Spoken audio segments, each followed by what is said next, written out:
Pada kesempatan yang mulia ini kita akan mengaji dan mengkaji dan mengutip salah satu kisah yang ada di juz 10 yang berada di surat Taubah, yang menyebutkan tentang seseorang hamba Allah yang saleh yang bernama Uzair.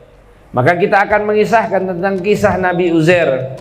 Nabi Uzair atau juga yang disebut dengan Ezra atau Izra, ini juga diceritakan di dalam Bible, di dalam kitab-kitab yang sebelumnya, adalah seorang hamba Allah dan juga seorang nabi dan rasul yang mana beliau merupakan utusan Allah Subhanahu wa ta'ala. Dan beliau termasuk daripada di antara 313 rasul yang diutus oleh Allah. Jadi kalau jumlahnya para nabi itu banyak, Pak, seperti jumlahnya para sahabat ada 120.000 nabi dalam riwayat. Tapi Al-Imam Al-Bajuri mengatakan tidak boleh dihasar, tidak boleh ditentukan jumlahnya, takutnya ada lebih lagi para nabi tadi. Ya, ditutup dengan nabi kita Nabi Muhammad sallallahu alaihi wasallam, bukan nabi tukiman ya. Ada kabar baru katanya ada nabi baru, nabi tukiman, benar gak Pak kira-kira? Ada orang ngaku nabi namanya tukiman ya. Tapi mudah-mudahan di Samarinda nggak ada, insya Allah. Ada juga di mana di Jakarta pernah ngaku malaikat Jibril ya, macam-macam aja ya di Indonesia, masya Allah. Wahakadha. Nah ini kalau jumlah Rasul itu seperti jumlahnya para Ashabul Badar, mereka yang mengikuti peperangan Badar, yaitu 313. Nah sehari-hari Nabi Uzair ini adalah orang yang senang mengembara ya, senang bepergian dari satu daerah ke daerah yang lainnya, menumpaki ataupun menunggangi keledai, yang mana pada suatu hari cuacanya sangat panas, terik banget, dan segala sesuatu ini terasanya sangat kering. Dan sementara itu desa yang ditinggali oleh Nabi Uzair tenang aja, karena ya lagi musim panas, jadi nggak terlalu berat keadaan aktivitasnya. Dan Nabi Uzair ini berpikir bahwa kebun dia punya kebun tapi di luar daripada desanya, di luar daripada tempatnya. Ini kebunnya pasti butuh pengairan. Aku harus segera ke kebun ini, kata Nabi Uzair. Dan Nabi Uzair berpikir ya pohon-pohon di situ pasti kekeringan tentunya. Maka dia mutusin, ya udah, aku mau cari air nih buat memberikan pengairan buat di kebunku. Maka kebun itu cukup jauh, dan jalan menuju kebun itu di sela-selanya itu ada kuburan ya, ada kuburan-kuburan ataupun tempat yang agak angker lah ibaratnya. Dan sebelumnya tempat itu adalah desa yang cukup ramai, desa yang ada penduduknya, aktivitasnya ramai. Tapi tiba-tiba kota tersebut sudah berangsur-angsur lama akhirnya menjadi kota mati. Dan kota itu tadinya dulu bekas permukiman ya, banyak orang tinggal di sana. Alhasil yang tersisa dari kota itu hanyalah puing-puing belaka, udah. Sisanya puing-puing aja. Nabi Uzair pergi dari desanya, tampak matahari baru masuk mau ke siang ya. Dari waktu duha gitu menuju zuhur. Nabi Uzair naik di atas keledainya, memulai perjalanan. Beliau tetap berjalan hingga menuju kebunnya. Dan beliau mengetahui bahwa wah ini benar, nyampe di sana pohonnya kering. Ternyata pohon-pohonnya sudah kering. Nabi Uzair nyiramin kebunnya, nyiramin pohonnya. Metik dari kebun itu ada buah tin ya.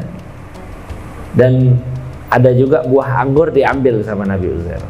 Dan dia meletakkan buah tin di satu wadah, buah anggur di satu wadah yang lainnya. Kemudian dia kembali dari kebun tersebut,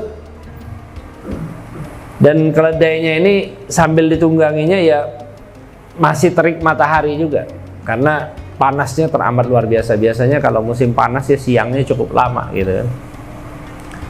Dan di tengah-tengah perjalanan Nabi Uzair berpikir tentang tugasnya besok, apa aja yang mesti dilakukan.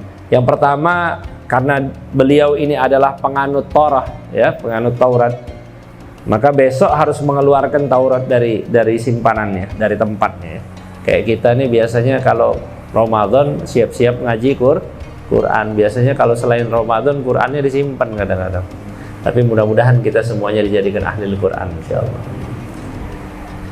Dan beliau berpikir untuk membawa makanan, memikirkan juga tentang anaknya yang masih kecil. Nabi Uzair ini punya anak kesayangan, anak kecilnya itu anak kecilnya itu lucu, senyumnya manis banget. Dia inget-inget terus, kebayang-bayang sama senyuman anaknya ini. Dan beliau pengen cepat-cepat pulang. Orang kalau keingetan anak biasanya pengen cepat-cepat pulang. Akhirnya apa? Nabi Uzair begitu balik lewat tempat yang kayak kuburan tadi. Diamlah Nabi Uzair di situ. Udara panas tambah nyengat ya. Dan keledainya kayak udah capek gitu. Ini apa namanya? Hewan yang dia tunggang ini mau digas lagi udah agak capek. Akhirnya apa? Tubuhnya keringetan. Begitu tubuhnya keringetan, tambah kena sengat sinar matahari ya. Dan keledai itu makin lambat jalannya. Begitu keledainya makin lambat, sampailah di tengah kuburan akhirnya.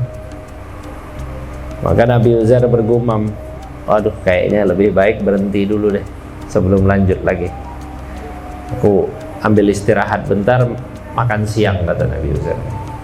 Akhirnya Nabi Uzair berhenti sejenak di antara runtuhan tadi ya, karena rumah-rumahnya udah tinggal puing-puing kebanyakan ya. Jadi keledainya juga diistirahatkan dekat Nabi Uzair. Dan semua desa itu kayak kuburan yang hancur dan sunyi. Nabi Uzair ngeluarin piringnya ya. Begitu ngeluarin piringnya ya, karena udah persiapan mau makan siang, berarti kalau orang dulu tuh bawa kendaraan ya, kendaraannya diparkir dulu, diikat ya. Keledainya nih diikat. Kemudian dia ngeluarin roti ya, ngeluarin anggur ya. Kalau di daerah mungkin di daerah utara, daerah timur tengah ya makannya kayak kismis gitu Pak, kayak apa nih? Kayak perasan anggur ya. Roti dulu tuh keras gitu kan. Roti itu nggak kayak sekarang kita keluar roti itu dari oven, masya Allah enak bisa dimakan ya. Tapi rotinya kering gitu kan, harus diperes dulu sama anggur biar agak lembek. Dan Nabi Uzair ini bersandar di satu dinding dan agak menjulurkan kakinya ya. Tapi subhanallah, Nabi Uzair ini menunggu sampai rotinya kering, nggak kering banget dan nggak keras. Akhirnya Nabi Uzair mulai ngelihat-lihat di sebelahnya ini. Kok gini banget keadaannya nih, udah hancur lebur ya. Rumah-rumah hancur berantakan, pohon-pohon tinggal sedikit ya, tulang-tulang jadi mati ya. Alhasil tempatnya sunyi banget. Dan Nabi Uzair merasakan betapa kerasnya kehancuran yang ada di situ. Maka ia berkata sembari menghela nafas, ya Allah, kini aku bersandar di rumah yang dindingnya telah rusak. Di sini dulu ada orang-orang yang hidup dan tinggal, satu sama lain mungkin ada yang nganggap kawan, satu sama lain ada yang nganggap lawan. Maka apa? Maka Nabi Uzair ini mengungkapkan satu hal yang jadi mantra kalau bahasa kita ya. Qala anna yuhyi hadhillahu ba'da mautiha. Gimana Allah Subhanahu wa taala telah menjanjikan bahwa Ia akan membangkitkan siapapun yang ada di kubur. Bagaimana kelak Allah akan membangkitkan hal itu? Ini bukan ketidakyakinan Nabi Uzair, tapi bagaimana cara Allah Subhanahu wa taala membangkitkan orang-orang yang telah mati.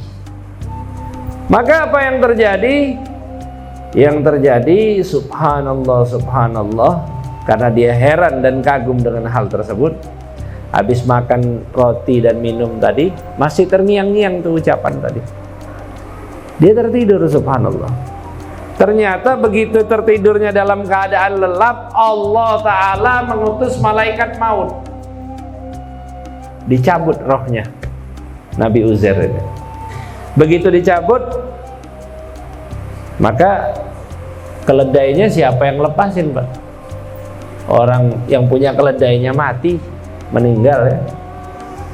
Tuannya nggak berdaya, ya udah nih keledai berusaha lari. Begitu nih keledai berusaha lari, masya Allah ya. Akhirnya sudah sampai waktu subuh, nggak bisa juga nih keledai mau lari. Kenapa? Ya gimana mau ngelepasin ikatan, sedangkan keledai ini butuh makan, daerah itu kering, tandus, hancur. Begitu subhanallah akhirnya mati itu keledai. Kemudian penduduk desa yang ditinggal sama Nabi Uzair nih, istrinya, keluarganya, semuanya gelisah. Rame-rame nyari Nabi Uzair di kebunnya, pergi ke kebun Nabi Uzair. Ke sana apa? Nggak ada Nabi Uzair. Ya, akhirnya dibagi kelompok-kelompok untuk nyari. Kelompok A, kelompok B, kelompok C untuk nyari Nabi Uzair. Lewatin kuburan yang ada, begitu mereka lewatin tempat yang dilewatin sama Nabi Uzair, mereka nggak berani. Kenapa? Terlalu angker di situ. Ngeri. Nanti yang ada manggil Nabi Uzair, yang keluar bukan Nabi Uzair, pikir mereka. Akhirnya subhanallah, subhanallah, kalau mereka tahu misalnya ada Nabi Uzair di situ, ya mereka bakal dengar suaranya, mereka samperin bareng-bareng. Akhirnya berlalulah hari demi hari. Hari demi hari, ya. Anak-anaknya ngerasa bahwa mereka nggak bisa ngelihat lagi bapaknya, nggak bisa ngelihat Nabi Uzair. Istrinya juga, ya. Akhirnya istrinya nangis karena tahu suaminya ini nggak kembali lagi. Akhirnya apa? Air mata tersebut menjadi kering. Ya udah lama, hari demi hari sudah. Akhirnya manusia mulai melupakan Nabi Uzair, ya. Bukan hari lagi, tapi tahun demi tahun. Tahun demi tahun berlalulah waktu tersebut. Tapi ada anak kecil dan seorang wanita yang kerjanya di rumah Nabi Uzair ini, yang Nabi Uzair juga senang sama dia, sama pembantunya ini. Umurnya 20 tahun waktu itu. Lewat seminggu, sebulan, setahun, 10 tahun, 20 tahun, ya. Jiwa sang Nabi ini masih hanyut dalam tidurnya, ya. Jasadnya udah hancur lebur. Akhirnya apa? Genap 100 tahun. Begitu genap 100 tahun, Allah Ta'ala punya kehendak. Apa kehendaknya Allah Subhanahu wa Ta'ala? Malaikat diutus sama Allah, kun fayakun, hidupkan lagi Uzair. Subhanallah. Allah Ta'ala mengutus malaikat untuk naruh cahaya di dalam tubuhnya Uzair, ya. Pada hati Nabi Uzair, akhirnya dia melihat bagaimana Allah Ta'ala yuhyi hadhillahu ba'da mautiha. Allah hidupkan, bagaimana proses membangkitkan orang dari mati menjadi hidup. Bagaimana itu di kebangkitan, prosesnya kebangkitan disaksikan sama Allah, sama Nabi Uzair itu, proses kebangkitan makhluknya Allah Subhanahu wa Ta'ala yang udah mati selama 100 tahun, ya, berubah dari tanah menjadi tulang, ya, dari tulang menjadi ditutupi dengan daging dan kulit, ya. Akhirnya bangkit lagi, duduk di tempatnya, ya, memperhatikan dengan kedua matanya apa yang terjadi di sekelilingnya. Nabi Uzair bangun dari kematian selama 100 tahun. Matanya udah ngelihat di sekelilingnya, apa ini yang terjadi gitu nih. Dia mengingat-ingat nih, yang diingat dia tidur. Belum yakin dia nih gimana kok bisa terbangun lagi. Ya. Sedangkan matahari mau terbenam. Dia tadi jalan di waktu siang, ya. Nabi Uzair gumam dalam dirinya, kayaknya aku ini tidur baru sebentar, kata dia. Ya ini mungkin dari zuhur sampai ke maghrib, ya. Akhirnya Allah Ta'ala ngutus malaikat untuk bertanya kepada Uzair, qala kam labithta, berapa lama engkau tertidur? Uzair jawab dengan yakin, qala labithtu yauman aw ba'dha yaum. Ini diceritakan juga dalam suratul Baqarah, ya. Sebagian mufassir nyebut bahwa ini adalah ceritanya Uzair, ya. Maka malaikat ngomong, bal labithta mi'at am, engkau telah tertidur ini selama 100 tahun wahai Ezra. Wah, kaget dia. Bagaimana mungkin, kata dia, ya. Keheranan dia. Heran banget, gimana bisa tidur 100 tahun? Apa disuruh sama malaikat tadi? Fanzur ila ta'amika wa syarabika lam yatasannah. Lihat itu makananmu, minumanmu gak basi. Coba kau lihat, dilihat benar. 100 tahun bisa gak basi ini makanan. Allah pengen nunjukkan tanda keajaiban, mukjizat yang ada ini. Wanzur ila himarik. Kemudian apa? Kemudian malaikat ini memerintahkan Uzair untuk melihat keledainya. Begitu melihat keledainya apa? Melihat keledai tersebut udah jadi tulang belulang. Subhanallah.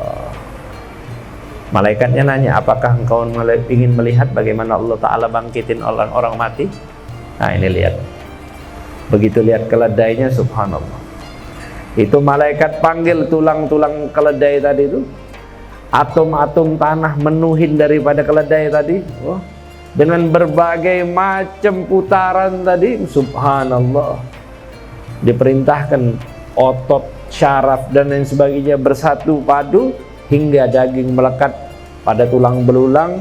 Dan sementara itu Nabi Uzair memperhatikan bagaimana proses yang indah tersebut, proses kembali terbentuknya tulang dan tumbuhnya kulit dan rambut. Subhanallah.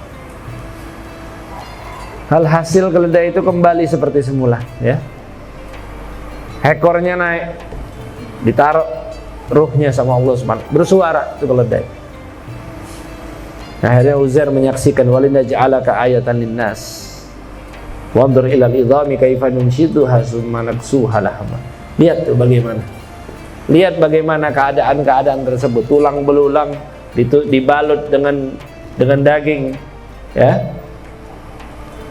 Akhirnya apa? Akhirnya dihidupkan lagi oleh Allah Subhanahu wa taala. Falamma tabayyana lahu, kalau udah melihat seperti ini semuanya, qala alamu anallaha ala kulli syai'in qadir. Aku tahu bahwa Allah Subhanahu wa taala Maha berkuasa terhadap segala sesuatu. Akhirnya apa? Akhirnya Uzair pulang. Begitu Uzair pulang ke kampungnya, ya Uzair ini Allah jadikan pertanda, ya, mukjizat. Uzair pulang, tapi subhanallah, ya, dia ngelihat daerahnya ini udah berubah. Rumah-rumahnya udah berubah, ya, jalanan udah berubah, manusianya udah berubah, ya. Nggak ada seorang pun di situ yang ngenalin dia. Dan Nabi Uzair pun nggak ngenalin mereka, ya. Nabi Uzair ninggalin desanya waktu usianya 40 tahun. Dan kembali ke situ usianya masih 40 tahun. Perginya usia 40 tahun, balik lagi usia 40 tahun. Tapi desanya itu sudah mengalami waktu sebanyak berapa? 100 tahun. Maka dari itu apa? Nabi Uzair ini ingat. Ya udah, kata Nabi Uzair dalam hatinya, ya udah, aku ini bakal nyari perempuan tua atau lelaki tua yang masih ingat denganku, katanya. Nabi Uzair terus nyari. Dia ingat pembantunya itu yang ditinggal waktu itu usianya berapa? 20 tahun. Berarti kalau dia ketemu sekarang usianya berapa? 120 tahun. Berarti udah tua renta ini perempuan. Begitu ketemu sama Nabi Uzair, ini Uzair langsung nanya, wahai perempuan yang baik, di mana rumahnya Uzair? Oh, kaget perempuan ini. Nggak ada, kata dia, yang ingat sama Uzair di kampung ini. Dia udah pergi ratusan tahun, udah 100 tahun yang lalu, kata dianya. Dan nggak mungkin kembali, semoga Allah merahmatinya, katanya. Rahimahullah. Tapi apa? Nabi Uzair ngomong, aku nih adalah Uzair, sungguh aku adalah Uzair, katanya. Wah, tidakkah kau kenal dengan aku, kata dia. Maka perempuan ini ngomong, gimana? Engkau ini Uzair, apa buktinya, kata dia. Sedangkan yang aku ingat, kata wanita ini, kata pembantunya Nabi Uzair, Uzair ini doanya mustajab. Uzair ini kalau berdoa pasti dikabulkan oleh Allah. Aku ini sekarang ini punya penyakit mata, nggak bisa ngelihat, katanya. Dulu ini pembantunya seger 20 tahun. Sekarang udah 120, berarti udah nenek-nenek, udah tua renta, nggak bisa ngelihat.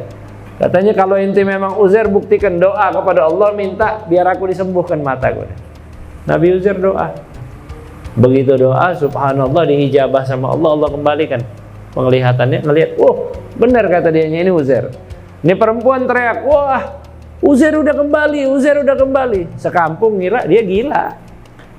Kenapa? Uzair udah ratusan tahun bisa balik gimana? Gila ini perempuan. Wah subhanallah, subhanallah. Akhirnya apa? Akhirnya dibawalah, ada pertemuan ya antara masyarakat. Antara masyarakat, semua orang-orang di desa tadi dikumpulin. Uzair udah kembali, Uzair udah kembali. Kaget semuanya. Ternyata ada salah satu putranya Uzair, waktu ditinggal usianya 18 tahun. Berarti balik usianya berapa? 118 tahun. Udah kakek-kakek. Uzairnya masih segar. Uzairnya masih usia 40 tahun. Ketemu anaknya tadi. Kata anaknya, saya yang ingat bapak saya itu punya tanda di punggungnya. Kalau memang engkau adalah Uzair, engkau punya tanda di punggung. Akhirnya dibuka, subhanallah. Begitu dibuka apa? Ada tanda tersebut, subhanallah. Akhirnya apa? Akhirnya semua orang di desa itu meyakini bahwa ini adalah mukjizat dari Allah subhanahu wa ta'ala. Tapi subhanallah ya, namanya manusia bisa digoda sama yang namanya syaitan. Disinilah syaitan nggak lantas terus kita manusia ini ketika achieve tentang hal-hal yang baik, mendapati hal yang baik, jangan langsung berpuas diri, karena yang berpuas diri itu adalah syaitan. Ya, kita puas sama ibadah kita puas sama sedekah kita puas sama ilmu yang kita dapatkan, kita puas sama sholat kita. Jangan pernah puas dengan apapun kecuali apa? Kecuali Allah subhanahu wa ta'ala sudah menyampaikan ajal kita semuanya. Wahakadha. Maka apa jamaah yang dirahmati oleh Allah subhanahu wa ta'ala, masyarakat akhirnya ngomong, wahai Uzair, kata dianya, kalau memang engkau adalah Uzair, kami yakin Uzair itu hafal Torah, hafal Taurat. Uzair ini ahli kitab, kata dia. Ya.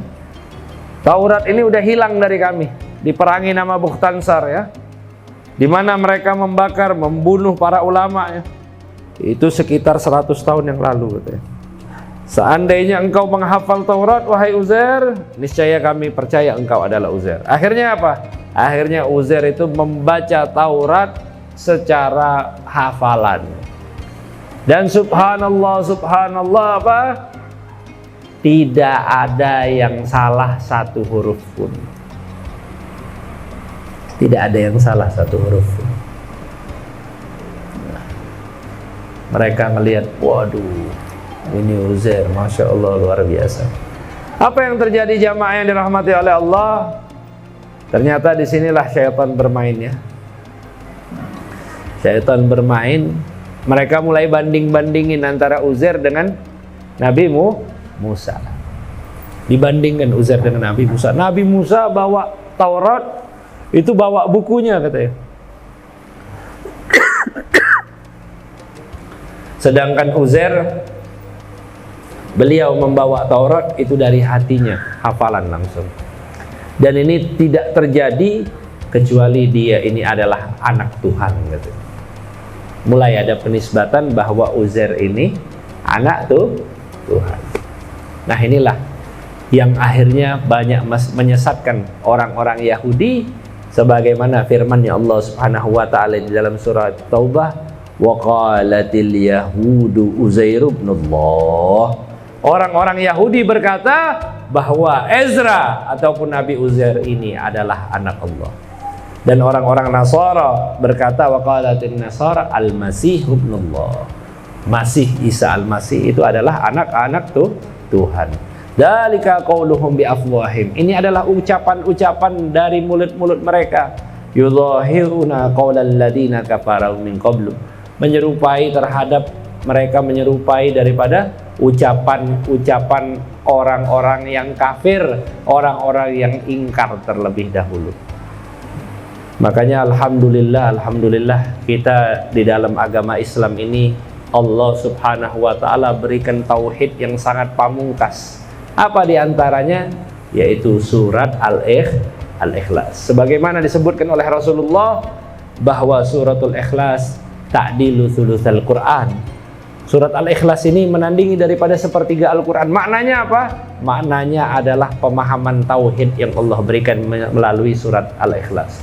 Qul huwallahu Allahus lam yalid.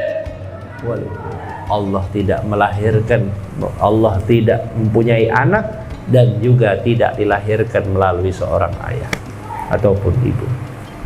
Walam yakun lahu kufuwan ahad, dan tidak ada yang dapat menandingi Allah Subhanahu wa taala.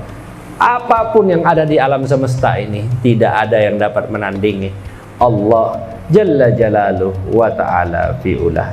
Maka dari itu jamaah yang dirahmati oleh Allah Subhanahu wa taala, mudah-mudahan kisah-kisah dalam Al-Quran ini menambah keyakinan kita semuanya, memberikan kekuatan di dalam iman kita, keyakinan akan Allah Jalla Jalaluhu wa ta'ala fi'ulah sebagai pencipta kita. Amin ya rabbal alamin.